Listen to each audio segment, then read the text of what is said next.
Hello. The federal government says it considers road transport infrastructure as fundamental requirement of development, and we think it is an important topic for analysis on this edition of Weekend File. Good evening and welcome to the program. Road infrastructure development has remained a Herculean task that confronted previous administrations in Nigeria, leaving huge deficit for the current administration after decades of underinvestment. The road system, as the most important element in the country's transport network, carrying about 90% of the nation's goods and passengers, requires adequate attention. The federal roads are said to account for 18% of the road networks in Nigeria, but constitute 70% of national vehicular and freight traffic. Between 2016 and now, the current administration engaged in the construction, rehabilitation, and reconstruction of priority road projects on critical economic routes nationwide. Some of the roads include Abuja-Abaji-Lokoja, Kano-Maiduguri dual carriageway, Enugu-Port Harcourt dual carriageway, Lagos-Oyo, Damaturu-Biu dualization of Yenagoa Junction, Enugu-Onitsha Expressway, Second Niger Bridge, and 20 more routes captured in the 2018 budget. The truth is that the cost of constructing these roads runs into billions of naira, prompting the Nigerian Institute for Policy and Strategic Studies suggesting the reintroduction of road tax collectible from road users. And in other quarters, handing over of some federal roads to states had been advocated. The good news is that the federal government is currently working assiduously to improve various sections of federal road network across the nation. And we will get to know more in our correspondence report coming in the course of our deliberation tonight. It's always a pleasure to have your company on your weekend companion, and we thank you for joining us. My name is Kirian Umayo. Now let's get to work, and the news is first. President Muhammadu Buhari is back to the country Saturday at about 7:15 local time after successfully attending the 2018 Commonwealth Heads of State and Government meeting in London. State House correspondent Aliu Kabir reports that the president was received at the presidential wing of the Nnamdi Azikiwe International Airport by the top government officials comprising the Chief of Staff Abba Kyari, the Secretary to the Government of the Federation, Boss Mustafa, Imo State Governor Rochas Okorocha, the service chiefs, and other presidential aides. While in the UK, the president, alongside other heads of government, engaged in a week-long CHAGM activities aimed at safeguarding the future of the Commonwealth. The senior special assistant to the president on publicity, Garba Shehu, shed more light on the significance of the president's trip to the UK, including his meetings with the Prime Minister, Theresa May, and as well as the CEO of Royal Dutch PLC, Mr. Ben van Beldeen, the Archbishop of Canterbury, and the Nigerians residing in London.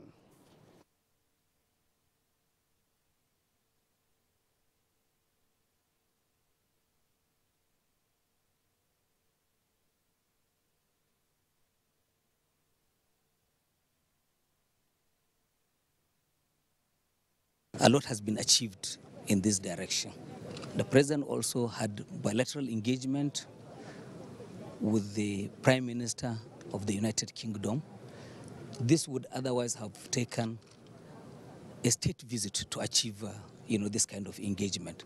But he brought it together with the Commonwealth so that it will serve more than just one purpose. And of course, the Commonwealth heads of state and governments, a meeting in which he actually took part in all of the engagements. So on the overall, I would say that that the president did also engage on matters of security. And given their nature, they are matters of confidentiality. But I want to say that in the coming days, Nigerians would get to fully understand how much has been achieved. But it suffices to say at this time that this is a worthwhile visit. The president has used his time very well for the benefit of this country while in the United Kingdom. He's back in good shape as usual, and I think we're expecting a lot of political activities in the APC. In another development, a solidarity rally in support of President Muhammadu Buhari has been held in London, this time by the UK-based Conference on Patriotic Nigerians, who described the Nigerian leader as the nation's hope for sustainable future. State House correspondent Adamu Sambu reports. Members of the Solidarity Group, comprising representatives of the various ethnic groups in Nigeria, converged on the Nigerian High Commission in London from different parts of the United Kingdom.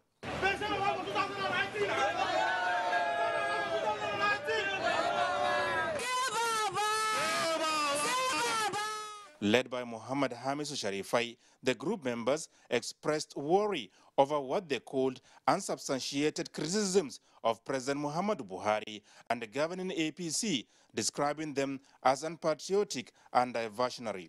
As a man on a rescue mission, the Nigerian leader, they say, is committed to addressing the nation's fundamental problems selflessly, conscientiously, and in the best interests of all Nigerians. We solicit for the support of everybody to support this movement. We are asking everybody to support President Muhammadu Buhari in his effort to rescue our nation, in his effort to revive our economy, to guarantee the security of lives and properties of everyone. We support Buhari for 2019 election. He needs to come back and sanitize the system. The good work he's doing so far is being appreciated, especially the Empower program that is going on at the moment is employing a lot of youth. We want that to continue. Nigeria's Deputy High Commissioner to the United Kingdom, Kabiru Bala, who received the group alongside the personal assistant to the president on broadcast media, Shaban Ibrahim Sharada, commended the members for the show of support and solidarity, which he described as unprecedented. He reassured them, and indeed Nigerians, that President Muhammadu Buhari means well for the country and will not let anyone or anything to divert his attention from the implementation of the promising change agenda for public good.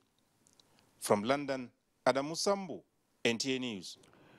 Thank you, Adamu. The federal government has appealed to members of the Joint Health Sector Union, JOHESU, to call off the nationwide indefinite strike they embarked upon and return to the negotiating table. The Minister of State Health made the appeal at the turning of sort of the Federal Medical Center, Abuja. Lekon Abonde has the report. The Minister of State for Health, Dr. Ozage Enahire, explains the need for the striking health workers to return to the negotiation table to reach compromise with the government on their demands. The minister says the administration of President Muhammadu Buhari is committed to giving priority to the health sector and provision of medical services to the masses. To restore confidence in our Nigerian health system by also doing our bit to reduce medical tourism to the barest minimum. Health workers' strikes damages the image of our hospital. I therefore take this opportunity to urge striking members of the health sector to resume work and return to the negotiating table. The infrastructure is expected to be equipped with ultra-modern laboratory of microbiology, chemical pathology, hematology, and pathology departments in combination with modern mortuary radiotherapy and nuclear center. The contractor, we are going to be working together. Don't say it's a federal project. I'm going to be coming here to see what is happening. This road, we are pushing it to OGTV. The medical director of the Federal Medical Center, Abeokuta, Professor Adewale Musa Olomu, notes that the proposed university will take off with students admitted to read medicine by JAMB, while the center will serve as teaching hospital. Lekon Agbonde, NTA News. As the world grapples with security challenges, poverty and hunger, African women are taking a bold step to address the menace headlong, but this time using innovative technology. This informed the African Women's Summit for Peace and Development holding in Abuja. Momso Demiam Dati was there for NTA News. From across Africa and beyond, the participants trooped to the venue of the event in Abuja. The women left their necessary weekend schedules to seek answers to their questions in view of a technologically advancing society, with expectation that the platform will enable them share their problems exchange ideas, and proffer solutions to peculiar challenges confronting them anywhere across Africa with the aim to surmounting them.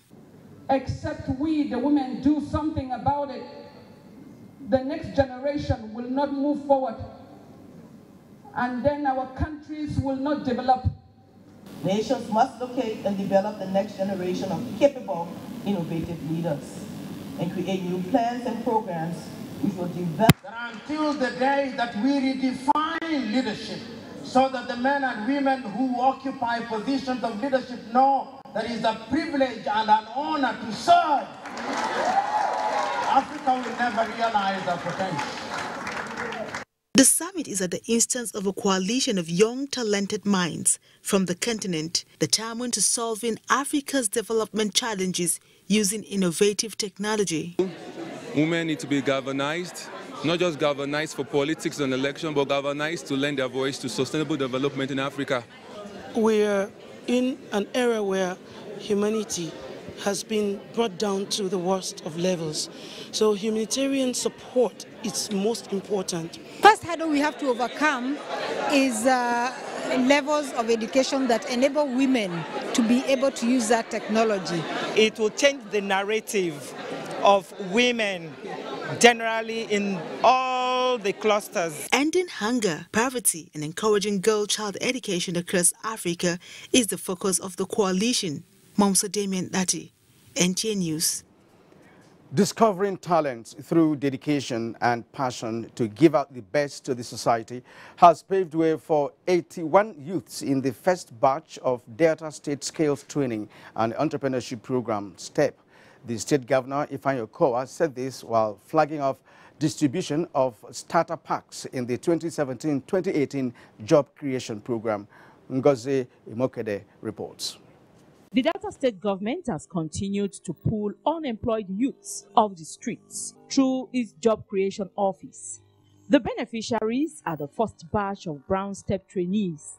Brown Step trainees are persons who have already undergone vocational skills training but were selected and enhanced through completion or refresher skills training and entrepreneurship to adequately qualify them for starter packs. Anything you're doing, genuinely that is paying your bills, it's good enough.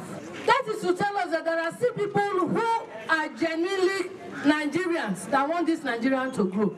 Beyond these beneficiaries that have been directly imparted upon, STEP and YAGEP are transforming lives, creating livelihoods, and building new, better futures for Delta youths. I'd like to appreciate the Executive Governor of Delta State for this wonderful initiative of the Job and Wealth Creation Scheme.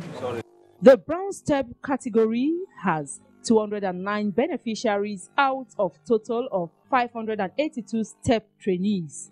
Ngozi Imokwede, NTA News. Kaduna State Independent Electoral Commission office has been gutted by fire. The incident occurred when members of the commission were in an emergency meeting in the chairman's office. Hassan Lawal Shetima has the story. The inflame affected all offices of the second floor of the commission, including the office of the chairman, the legal and finance department, as well as conference room. At the time the fire started, the members of the commission were in an emergency meeting in the chairman's office. The ground floor, first floor, and stores were not affected by the fire. Details of the losses incurred and the cause of the fire are yet to be ascertained. We are on our working site, we see a smoke coming from the glass window of the building. The fire incident is coming 3 weeks to the conduct of elections into the 23 local government areas of the state, scheduled for May 12. In Kaduna, I am Hassan Lawan Shattima, NTA News. President Muhammadu Buhari felicitates with the Emir of Ilorin, Alhaji Ibrahim Sulu Gambari, on his 78th birthday. In a statement by the Special Advisor to the President on Media and Publicity, Femi Adesina, the President commended the traditional ruler for his simple, disciplined and modern leadership style, which has translated into remarkable developmental strides by promoting the values of good education, harmonious living, tolerance for divergence, and the power of collective progressive investment. The president reaffirms the emir's tremendous contribution towards the development of Nigeria and praised the Almighty God to grant him good health and wisdom to keep serving the nation. This is Weekend File on the network service of the NTA. Adequate road infrastructure is central to Nigeria's economic growth and considered by observers as the core of good governance, public welfare, and its impacts on the nation's GDP. We will ruminate on all of this after the break. This is Weekend File. You're welcome back. In developing countries like Nigeria, road transportation is most patronized among other modes of transportation, mainly due to its large coverage and ability to easily link towns, villages, and communities. Although having the second largest road network in Africa, Nigeria has ironically been faced with the deplorable condition of its roads, in spite of the huge yearly budgetary allocation for development and maintenance. In this background report, Works and Housing correspondent Hamza Sheikh examines efforts by the Buhari administration to change the trend. Over 80% of movement of people and goods is done by road in Nigeria. Although in the last 3 decades, the Nigerian road network has grown tremendously, very little resources have, however, been invested in the past in its development and maintenance. With the conviction that road infrastructure occupies critical importance in building solid foundation for economic growth, accelerating economic development, and attracting direct foreign investment, the Buhari administration since inception took up the challenge of resuscitating all abandoned road projects by investing heavily in the sector. Since inception of the administration 3 years ago, therefore, infrastructure development in Nigeria has witnessed not only improved budgetary allocation, but also support from the public-private partnership as well as alternative source of funding. Following this unprecedented commitment, work on over 122 federal roads is currently going on and at various levels of completion. 3 years ago, these contractors were out of sight, largely because they were being owed and they didn't see any source of payment, because even the budgetary provision was nothing to write home about. Now that the debts have been cleared and they are being paid regularly as the certificates come, all of them are on site and are now working meticulously.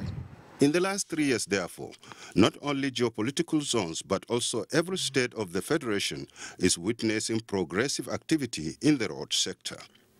A breakdown of federal road projects across the states shows that Enugu is leading with 15 projects, followed by Anambra and Edo with 14 projects each, and Oyo 12, while Abia has 9 projects. Kano and Niger states have 8 projects apart. Lagos, Delta, Akwa Ibom, Bauchi, and Benue states have 7 projects each, while Kogi, Kwara, Cross River, Borno, Ogun, and Taraba states have 6 federal road projects each.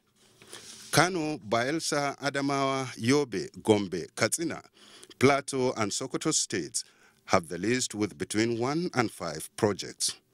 Most of these projects are progressively ongoing, with many of them at advanced stages of completion.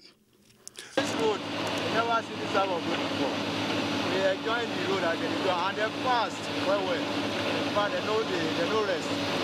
All of them, the man way they do this road, God will bless them. Again, with the advantage of regular cash flow, tax-free rental income, and safe and risk-free investment, the federal government is also spending 100 billion naira sukuk proceeds to exclusively fund the reconstruction and rehabilitation of 25 roads across the 6 geopolitical zones of the country. On each of the zones, 16.66 billion naira is being spent for that purpose. Muhammad Hamza Sheikh, NTA News. Thank you, Mohammed. Now to Ibadan. Uneasy movement of goods and services have been said to be factors undermining local and foreign direct investment in production ventures in the country. Findings by Shola Wahid revealed that the agricultural sector relies mostly on good road network to transport products from farms to cities. The liberalized and diversified economy of Nigeria rely on massive movement of goods and services through the roads in particular. The state of most interstate roads and highways are deplorable, while huge funds have been invested by governments on their rehabilitation. Yet, large-scale and subsistence farmers and manufacturers say their hopes rest on early completion of ongoing road projects. No erosion, Oga. If you can't come, all the money one supposed to put on for my account, the sea mechanic can take on for motor, the repair have too much for motor because the problem on the road, no good. And it's affected more than 8 months ago. No any movement of business. The big and small who are doing business, this is road where they are follow to come to southwest, leaking to south-south. The money for transport before, you are carrying one bag 500 naira, now it's 1,500. So everything is already cost. We appeal to federal government. We appeal to them. They should please, for the sake of our people, they should try and readjust this road. Ibadan, Oyo, Ogumosho, Ilorin, and Ibadan Lagos highways are still ongoing. Way bridges that is supposed to determine whether a vehicle is overloaded or not. The ministry is installing and rebuilding way bridges along our road. Very soon, these bridges, when they are completed and they are operational, there will be checks along the road to stop abuse of the road. Economic experts believe that this infrastructure will improve the nation's gross domestic product at completion. In Ibadan, Shola Wahid, NTA News. In the northeast, particularly Borno State, insurgency had brought about delay in the reconstruction of all federal roads. Pauline Kujevana takes a look at the Maiduguri-Kano Road, now receiving attention and its importance to the socio-economic activities of the people. The Northeast has had more than its own fair share of socio-economic activities disrupted in the wake of Boko Haram insurgency, following the closure of some major roads that link states and borders in the region, leaving only Maiduguri-Kano Road open. At some point in the years of insurgency, the Maiduguri-Kano Road posed security threats now and then, but being the only link then to other parts of the country, it has never been closed for more than 3 days because of its socio-economic importance on the lives of the people. This could be the reason why the Buhari administration made it among those accorded the topmost priority by starting to work on it in earnest. Although it is about less than 30 kilometers completion away from Maiduguri, yet the road is now at an advanced stage of completion, a development motorists are happy with, saying their journey to Kano will now be lessened from 9 to 6 hours with good road. If I leave Kano by 6 o'clock in the morning, so I will reach Maiduguri by 12 o'clock or 11:30. So the road by now is good. We thank federal government for his effort, since Maiduguri to Damaturu Pataskum is the one that remains now. We are appealing to the contractor to speed up so that we will enjoy good road like other parts of the country. The dualization of Maiduguri-Kano Road goes beyond improving domestic economy, as it will also improve trans-border social relationship with the people of neighboring countries of Cameroon, Chad, and Niger. At this place in Babanlai Ward, Maiduguri metropolis, the loading of goods is being done on a daily basis. This provides employment for hundreds of people. With good road, the opportunity could be more than what we see. In Maiduguri, Pauline Kujevana reporting for Weekend File. Federal highways in the southeast since 1999 were awarded and re-awarded to contractors who vacated site on commencement of the project.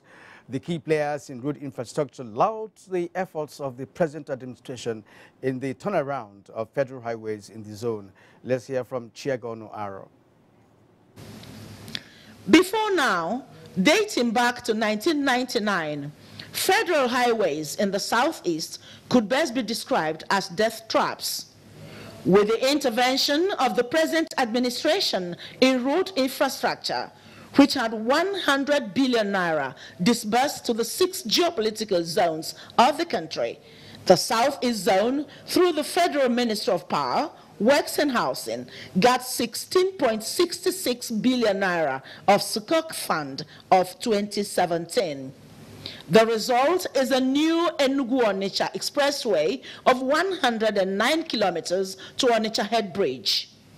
About 5 different contractors are handling the expressway in stretches for deadline completion. One lane has been asphalted, while the other lane is serving motorists in the meantime. The shoulders and drainages are asphalted with a concretized median separator. It has not happened in the past 20 years. Present government is seriously and conscientiously addressing Southeast federal roads, and I just believe we should appreciate it. Enugu-Port Harcourt Expressway is not left out, as contractors have been on their sites from Enugu to Nenwe and Lopanta to Aba in Abia State. The area of Enugu State Road, apart from Anambra State, I think the one side, one lane is being doing now, but the other side is still the way it is. Key players say this new phase of massive road rehabilitation, no doubt, has socio-economic impacts on commercial farmers and general social activities, as interstate movement of goods and services have improved tremendously. In Enugu, Chiagono Aro, NTA News. Thank you, Chiagono. Now, commuters have described as unprecedented the attention being given to federal government road projects in Niger State. Mokhtar Abubakar, who visited the sites of the projects, has an update. Niger State has the highest number of federal road networks in the country, spanning about 2,400 kilometers. More than 60% of the roads are in deplorable condition. Some require rehabilitation, some maintenance, while some need complete reconstruction. Even though contracts were awarded by the immediate past administration for the reconstruction and dualization of the 94.5 kilometer Suleja-Mina Road, the 52.3 kilometer Agaye-Kachabaro Road, and the about 100 kilometer Kontagora-Yauri Road, insufficient funds and sometimes zero budgetary allocation halted the work. With the intervention of the Sukuk loan and payment of the backlog of bills, work is now ongoing concurrently on the first and second phase of Suleja-Mina Dual Carriageway. Work resumed on the Agaye-Kachabaro Road as the federal government promised to pay the contractor outstanding entitlements. Now that funds are coming regularly, we never stop the job. Although the Kontagora-Yauri Road had reached 82% completion, it had to be suspended due to lack of funds. Federal Controller of Works, Niger State, however, says, I was informed that some reasonable payment has been made to the contractor out of what we are owing him before. So, and the contractor told me that by next week, he will move back to site and finish up that 18 kilometer remaining. Funding is the major problem. And now that the funding is coming up, the contractors are waking up. Abba is doing fine. It's easier for the road. We thank God for the progress now. So the construction is good, truly. Residents of the benefiting communities say the road construction has impacted positively on their lives. No, they should be there. So I really enjoying them, as in they are really trying. I used to serve for the workers. From the gain, I used to feed myself. When completed, it is expected that these roads will boost socio-economic activities of the state. Mokhtar Abubakar, NTA News. Now, work is at advanced stage on clearing and sand filling of the dualization of Yenegoa Junction to Kolo-Otueke Road in Bayelsa State. The project embarked upon by the federal government, among other roads, is to link Bayelsa Palm Road to Otueke, where the Federal University is situated. Vera John has that report. Roads are a basic social amenity and contribute to the economic growth and development of a nation. The dualization of Yenigwe-Kolo-Tweke Road is part of the federal government's social intervention program through the provision of access roads and intervention on others. In order to ensure quality of work, the Federal Highway Controller, South-South Zone, Mr. Charles Okoma, recently visited some of the project sites in Bayelsa State, including the dualization of Yenigwe-Otweke Road, which is being sand-filled to offer a base for road. The federal government also recently embarked on emergency repairs on failed portion of the Yenegram-Biama Road, the major access to the Bayelsa State capital. In terms of compliance, they've really tried. The engineers, they have enough engineers on site. They have enough workers from the community. This is the only access into the state capital. So the road is very important. It's a dual carriageway. So what has happened over the years is we've witnessed deterioration of the road shoulders. The road shoulders are also part of the road because it helps to support the main road itself. So actually this contract is for recovering those shoulders. Clearing and sand filling is also ongoing at the 3-kilometer Alaibiri-Obobabeni Link Road. 2.5-kilometer Isampo-Obabebeni Link Road and 6-kilometer to Rebeni Link Road being undertaken under the Federal Ministry of Agriculture Rural Development projects. Motorists and other road users are happy and urge the federal government to keep up the good work to ensure completion. It's a welcome development because it wasn't easy before now to access the major road. You know, when you are going in, you are scared, your cars shouldn't go bad, and then the traffic coming does not really have time to wait for you. So with these repairs, my dear, it is wonderful. Federal government, thank you, we're grateful.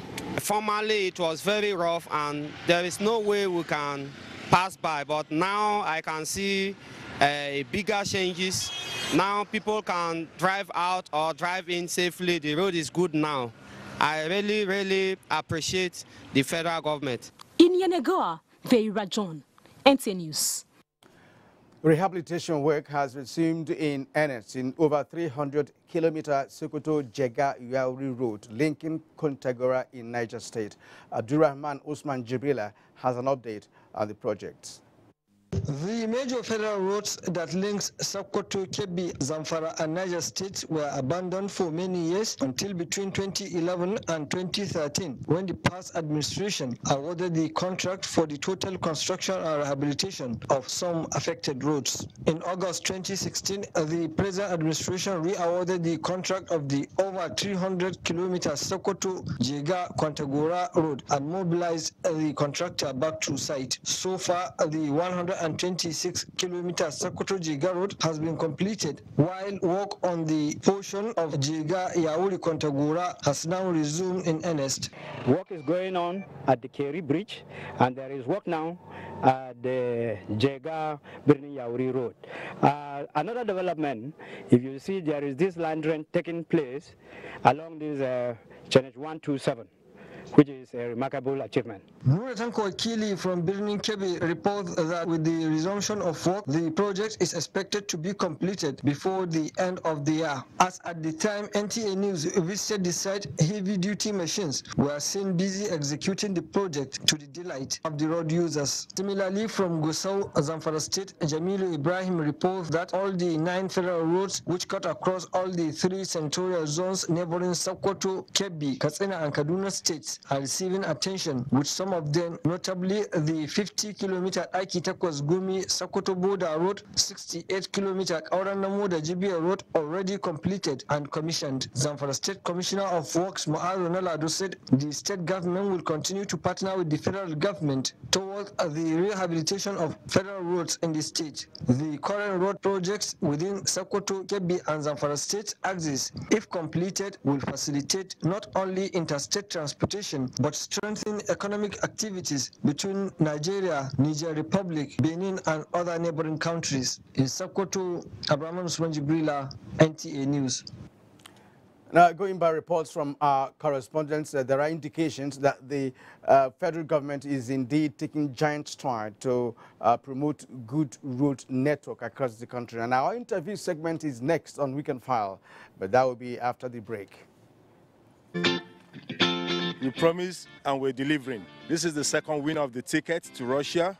I feel so excited. I can't quantify my happiness. This is one experience that every Super Eagles supporter should experience. And I'm happy I am one of those guys going to Russia to see the Super Eagles play Croatia and other teams in the World Cup. You need to start sending those text messages right now so that you can be a part of this. This is real. This is very real. Nigeria for Russia!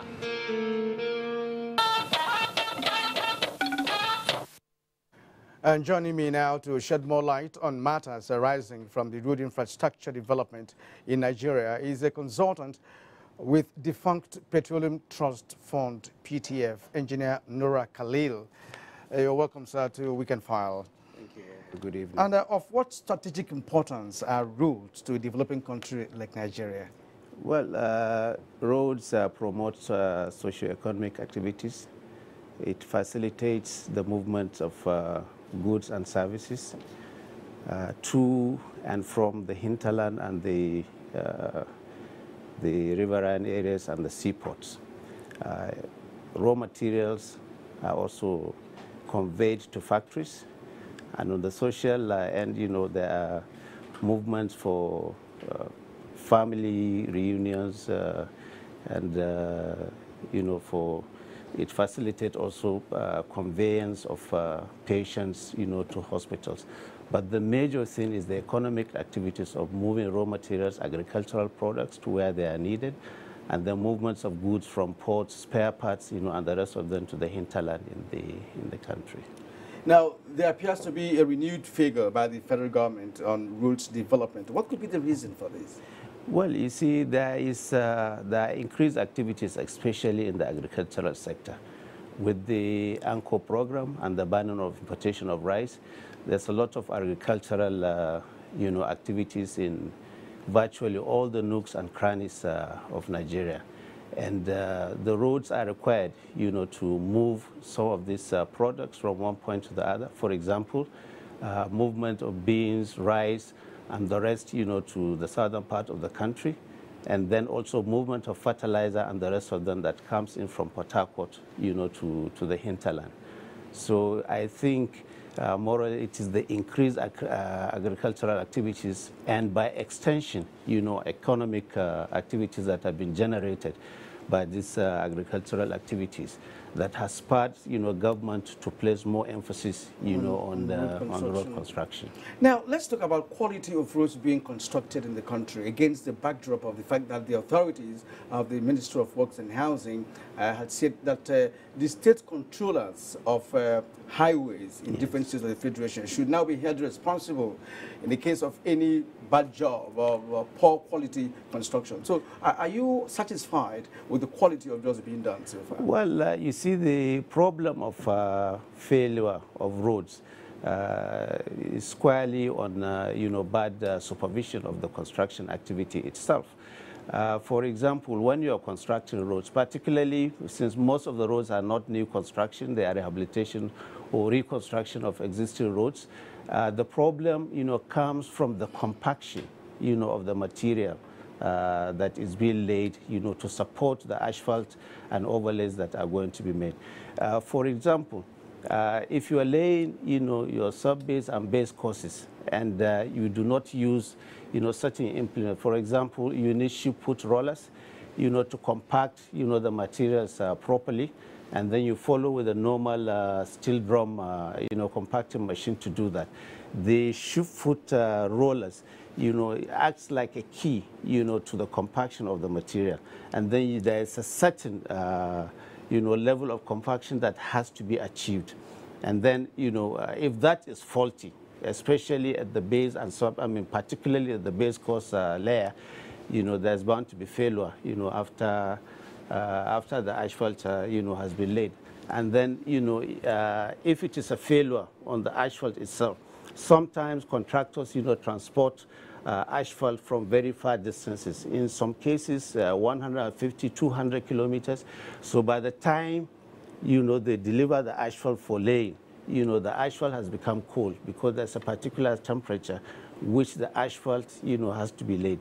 If it is less than that, the likely scenario is that the asphalt will cake, and then maybe after 3-6 months you see failures. But most of the failures are failures from the base course, and that is, from bad supervision of the jobs. Now, the federal government is embarking on so many roads, over 100 roads across the nation, and one will begin to think about the costing of this road, because it's on the high side. It's taking a good chunk of the nation's money. Is there anything one could do to reduce the cost of road construction in Nigeria? Do we have raw materials that could be accessed and applied instead of importing them? Is it a possibility? Well, this is a very good question. In fact, the projects are almost 228, different road projects, nationwide under the Federal Highway Department. You see, there are tested and accepted new innovations and techniques and technologies, of constructing road, particularly rehabilitation and reconstruction. Now, most of the roads that have been taken on by the federal government for rehabilitation and reconstruction, there's a technology that we called recycling technology. With that technology, we have tried it on Port Harcourt-Enugu Expressway during the PTF days, and it has the capacity to reduce your cost between 35 up to about 40%. In other words, if you are going to spend 100 million, to rehabilitate the road, you'll be able to do it. You'll be able to save about 35 million. So you'll be able to do it at 65 million. The technology is essentially this.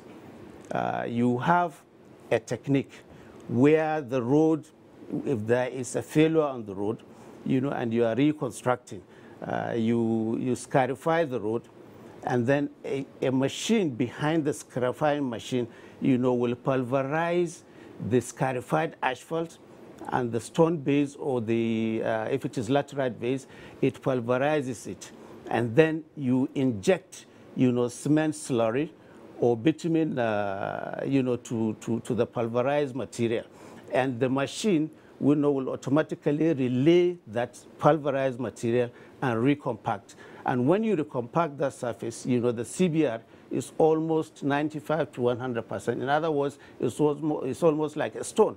So you don't have to, when you scarify, because what is happening now, if you notice on our highways, the failed section, including the asphalt, will be scarified and pushed aside.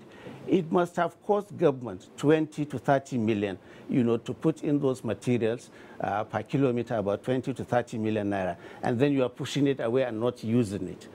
You understand? And then you now spend another 30 to 40 million to relay the surface. So, yes, it can be recycled. So the same material that, is being pushed away can now be recycled in situ. Applying a different technology. Exactly, a different technology. You understand? Perhaps fortifying it. Yes, the machine comes in, like a train.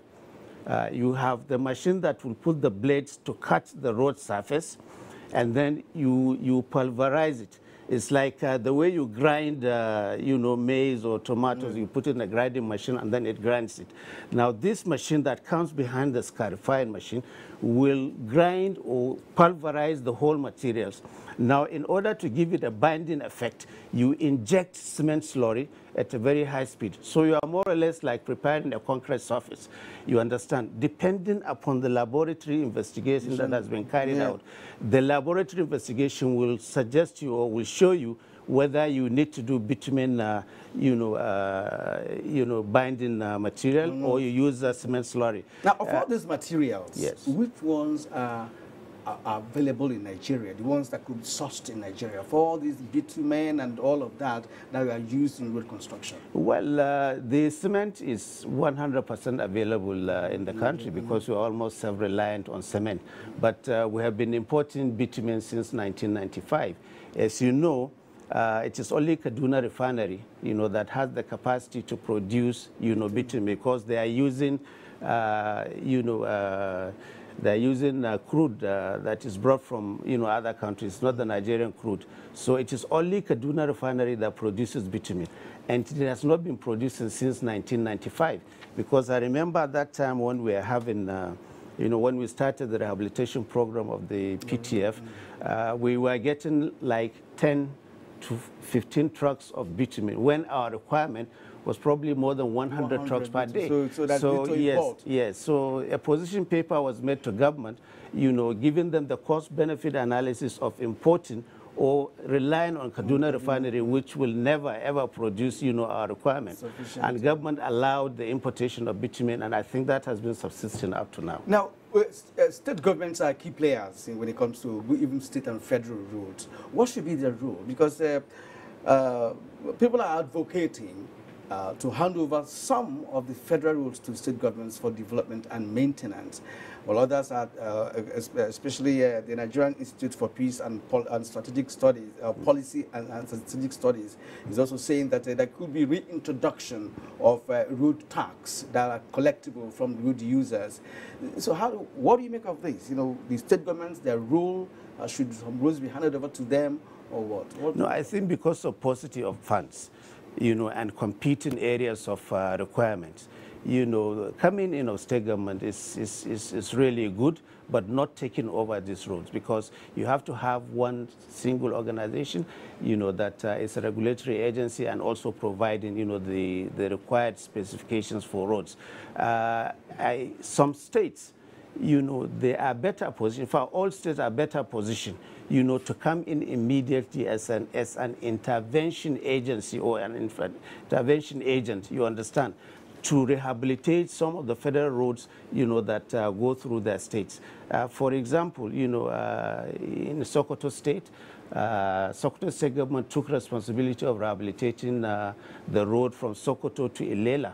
And I think they were later refunded. So it is a very good thing, for state governments under the supervision of the Federal Ministry of Power, Works and Housing, to rehabilitate or carry out some emergency repairs and rehabilitation of federal roads in their domain, and then they later be compensated. Okay, now let's talk about the issue of road tax. Is it necessary to, at this point in time, to put road tax to recover some money and plow it back into road construction or maintenance, as the case may be? Well, you see, the issue of road tax, is long overdue. Frankly speaking, PTF was more or less a kind of, a tax thing. For the rehabilitation, and maintenance of roads, there's a need to impose, a tax on, the fuel that we consume. You understand, just like it was done during the PTF days, so that, additional money can be raised for the rehabilitation and reconstruction of our roads. This is the general practice virtually in both the developed and developing countries, as an essential for complementing, the sources of funds, for government to make our roads good for economic activity. Now, how do you appreciate the quantum of infrastructure development being embarked upon by the present administration? Well, you see, quite a lot of money is being spent, on infrastructure, and that is what we need. If you notice, for example, in the railway sector and the roads, themselves, the dualization of the major arterials of the federal highways. The federal roads are designed like a grid. You have the north-south main arterials, starting from Lagos, and ending up in Jibia. Another one from Calabar, and ending up in Gambarungala, and the Port Harcourt end, which goes through Kano, to Hadejia Gumel and our border with Nigeria Republic. And then you have the east-west roads that starts from Lagos, to Port Harcourt, and to Calabar. And then we have the one that starts from Sokoto, Zaria, Jos, to Maiduguri. And then you have the one that starts from Ilorin and traverses through Lokoja, and to the Cameroon border. So government has been, investing particularly on the arterial, roads. The prioritization of this present administration, has been on 4 grounds. They are investing a lot of money on the priority number 1, which is the north-south arterials, and the east-west arterials. Okay. And of course, there are second priority. All right, yes. Yes. I will have to stop you there because time is not an aside. Thank you very much indeed for sharing your time and the world of experience in road construction, because from all indications, you are a true engineer who understands what it's all about. Thank you very much, sir, for being part of our show tonight. Thank you very much. I have been speaking with engineer Nora Khalil. He was a consultant with the defunct Petroleum Trust Fund, PTF. Thank you once again for coming. You are still watching Weekend Fun. I'll be back in a moment. Our Anchor Borers program has created an agricultural revolution. In September 2015, we imported 644,000 tons of rice, costing more than $5 million per day. By September 2017, rice imports dropped by 95% to 22,000 tons. Our maize crop has exceeded 10 million tons this year, and through our rice and maize program, we now have 12.2 million farmers. We are now the world's second largest producer of sorghum after the United States, third in millet after India, and we lead the world's production of yam and cassava. We've created numerous plantations solely for the export market, and our plan is to increase the agricultural sector from 25 to 49% of our GDP, thereby reducing poverty and increasing food security.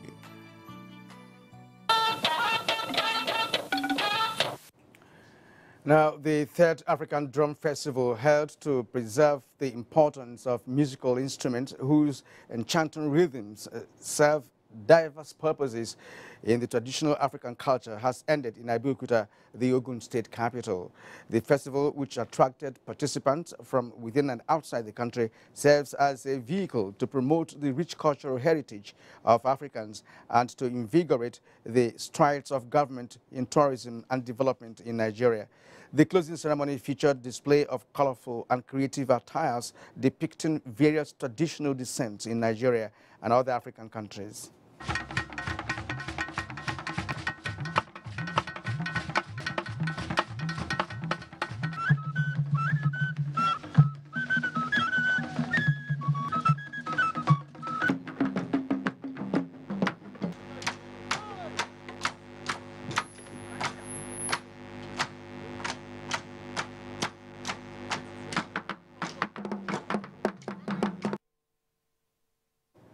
Gloria Kanem, who monitored the closing ceremony, says it had new events introduced to complement the physical and the rhythmic component of the festival.